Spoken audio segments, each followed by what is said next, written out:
Pakistani fan Indian team को क्यों ना सपोर्ट करे। हमारे परदादों की भी तो यही टीम हुआ करती थी।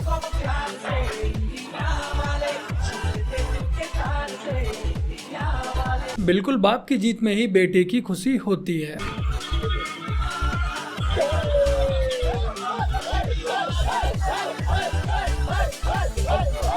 एक नमूना है शादाब चौहान नाम का। अब इसके नाम के पीछे चौहान कौन लगा गया ये तो इसकी अम्मी जान ही अच्छे से बता सकती हैं। फिलहाल जब इंडिया व साउथ अफ्रीका का मैच चल रहा था और बीच में ये लगने लगा कि अब इंडिया मैच हारने वाली है, और तब ये नमूना एक ट्वीट करता है कि इतिहास गवाह है कि आज तक भारत ने बिना मुस्लिम खिलाड़ी के वर्ल्ड कप नहीं जीता है और आज मोहम्मद सिराज को ना खिलाना बहुत बड़ी गलती साबित हुई। जडेजा की जगह सिराज को खिलाना चाहिए था और वही हार का सबसे बड़ा कारण है। साहब शायद आप भूल गए कि भारत की कामयाबी मुसलमानों के बिना बहुत मुश्किल। कुल मिलाकर इन्हें इंडिया टीम के मैच हारने का इतने बेसब्री से इंतजार हो रहा था कि उन्होंने मैच हारने से पहले ही ये ट्वीट कर दिया। इन जैसे मजहबी लोगों को क्रिकेट जैसे खेल में भी हिंदू मुस्लिम ही घुसेड़ना है। फिलहाल इन्हें बताना चाहूंगा कि कल इंडिया टीम में कोई भी मुस्लिम प्लेयर नहीं था और उसके बावजूद भी इंडिया टीम मैच जीत गई। अब कृपया करके अपने इस ट्वीट की बत्ती बनाकर अपना कान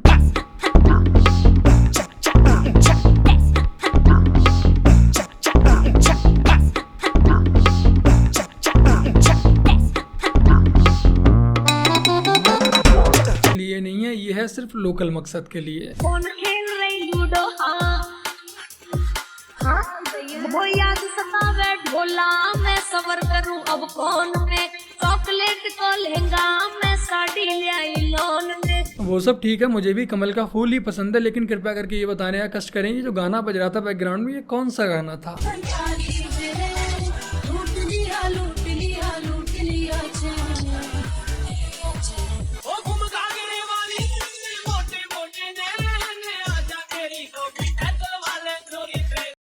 तो राम राम मेरे प्यारे भाइयों की हालचाल मजा में एक बार फिर से आप सबका स्वागत है अपने चैनल सफरन पैट्रियट में, और मैं आपका भाई दुर्गेश लेकर आ चुका हूँ एक और नई वीडियो।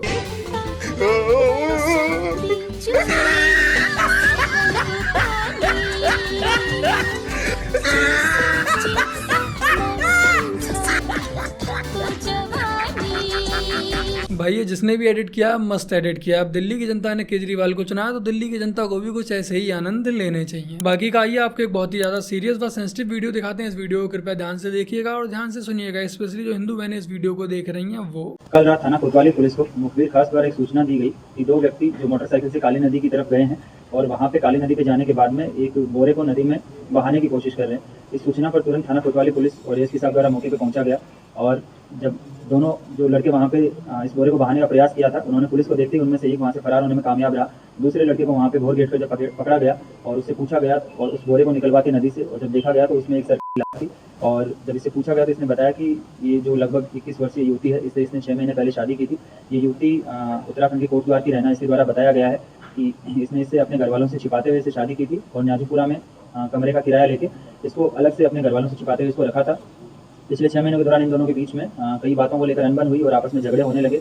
तो इसने अपने एक और अन्य साथी के साथ मिलकर लगभग 7 दिन पहले इसने इसको छुरी से इसका गला काटते हुए इसकी हत्या कर दी थी और फिर इसके बाद में इसको सारे एविडेंस इसको मिटाने के उद्देश्य से इसको बोरे में पैक करके और नदी में बहाने के लिए ये लोग जा रहे थे। इसी दौरान पुलिस के द्वारा इन लोगों को पकड़ लिया गया। मुस्लिम मोहम्मद अरबाज ने अपनी हिंदू पत्नी चाहत के टुकड़े कर नदी में फेंक दिए। सिर्फ 6 महीने पहले ही इस मोहम्मद अरबाज ने और चाहत ने लव मैरिज की थी और 6 महीने के भीतर ही मोहम्मद अरबाज का चाहत से मन भर गया। उसके बाद उसके टुकड़े करके काट के कट्टे में भरकर उसे नदी में बहा दिया और जब इस चाहत को उसके घर वालों ने समझाया था तब यही चाहत अपने घर वालों को समाज में नफरत फैलाने वाला बोलकर अरबाज के साथ रहने के लिए चली गई थी। और उस समय इस चाहत को कोई भी समझाता तो इस चाहत को उसमें अपना दुश्मन ही नजर आता और अंत में इसका भी अंत वही हुआ जो हर हिंदू लड़की का अब्दुल के साथ में होता है। बस अंतर सिर्फ इतना होता है कि किसी को सूटकेस नसीब हो जाता है, किसी को फ्रिज नसीब हो जाता है तो किसी को कट्टा ही नसीब होता है। और यदि आप चाहते हैं कि कल को आपके घर की बहन बेटियां जिहादियों का शिकार ना हो, आपके दोस्तों की, आपके रिश्तेदारों की, आपके पड़ोसियों की बहन बेटियां जिहादियों का शिकार ना हो, तो कृपया करके अपनी बहन बेटियों को इन जिहादियों को लेकर थोड़ा आगाह अवश्य कर दीजिएगा। और यदि आप उन्हें इन सब चीजों को लेकर नहीं समझा सकते हैं तो कम से कम ऐसे राष्ट्रवादी चैनल उन्हें सजेस्ट करना स्टार्ट कर दीजिए। ऐसे चैनल देखने के लिए बोलना स्टार्ट कर दीजिए, जिससे कि शायद कोई अब्दुल इतनी आसानी से उनका ब्रेन वॉश नहीं कर पाएगा। Thank you, Mr. President. Dear leftists, I'm very happy to take part in this debate about democracy in Europe. So let me give you some example of very major democracy in Poland, over 1,000 years of tradition of Polish nation. Polish nation rejected you, dear leftists, 8 times. 8 times in a row you have lost. elections in Poland. So get used to it, because you're going to lose again. That's number one. Let me give you some data about Poland and Polish democracy. The lowest unemployment in European Union is Poland. The highest GDP after COVID in European Union is Poland. One of the lowest debts in European Union is Poland. So don't give us this rubbish about the need of educated immigration, as we heard yesterday. We don't need your doctors. We don't need your engineers. Take them all and pay for them. We don't need them. You know why? Because there's zero terrorist attacks in Poland. Why? Because there is no illegal migration in Poland. So don't give me this look.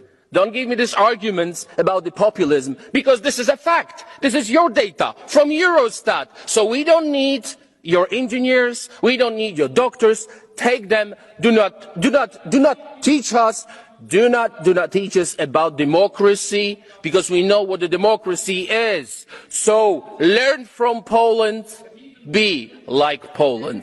Thank you very much. जब हमारा देश आज़ाद हुआ था तब हमारे देश में भी ऐसे ही नेता होते तो शायद आज हमारा देश कब का विश्वगुरु बन गया होता। आज पोलैंड अपने देश में एक भी इलीगल माइग्रेंट को जगह नहीं देता, एक भी अवैध घुसपैठियों को नहीं घुसने देता, और ये जितने भी अवैध घुसपैठिए होते हैं, इलीगल माइग्रेंट होते हैं, ये सारे के सारे एक ही मजहब विशेष के होते हैं। और आज सिर्फ और सिर्फ इसी वजह से पोलैंड में आज तक एक भी आतंकवादी हमला नहीं हुआ है। आज सिर्फ हमारे ही देश को नहीं, बाकी के अन्य देशों को भी पोलैंड जैसे देश से काफी कुछ सीखने की सख्त जरूरत है। संविधान चिल्ला रहा है ये पागल का बच्चा, इसको पूछो जाकर के, तेरी दादी ने ही तो संविधान का बेड़ा गर्क किया जब इमरजेंसी लगाई थी।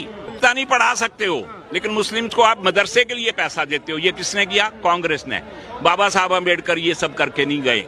इंदिरा गांधी ने किया। वक्फ बोर्ड किसने बनाया? इंदिरा गांधी। पूरे मुस्लिम कंट्री 56 है, कहीं वक्फ बोर्ड नहीं है।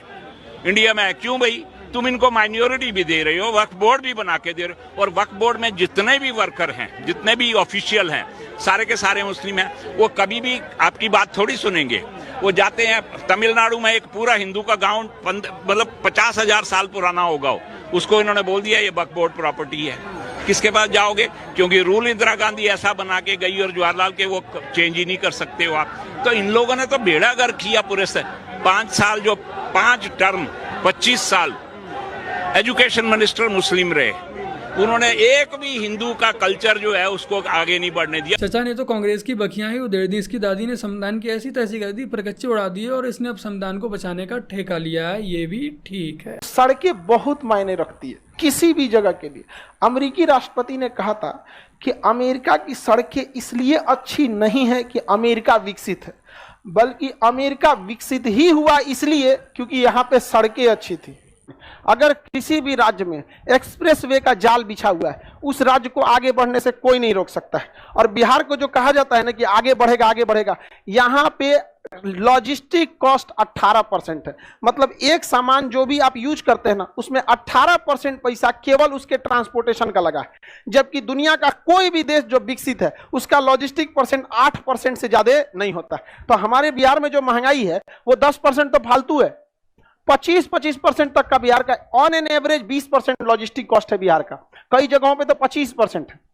यहाँ पे तो हम लोग जो आपको जो दे रहे हैं लोग पैसा, उसका 10% तो फालतू दे रहे हैं लोग। किस चीज का? लॉजिस्टिक कॉस्ट का। रीजन क्या है कि गांधी सेतु पे ट्रक वाला जाम में फंसा है 10 दिन, 10 घंटा तक लग जाता है। मतलब समझ रहे हैं, इसको 100 किलोमीटर जाने में ना यहाँ 5 घंटे लगते हैं, और इस पर स्पीड लिमिट होती है 120। मतलब 120 पे चलिएगा तो कोई दिक्कतें नहीं आपको, 120 से नीचवा चलिएगा तो पिछवा लग आएगा।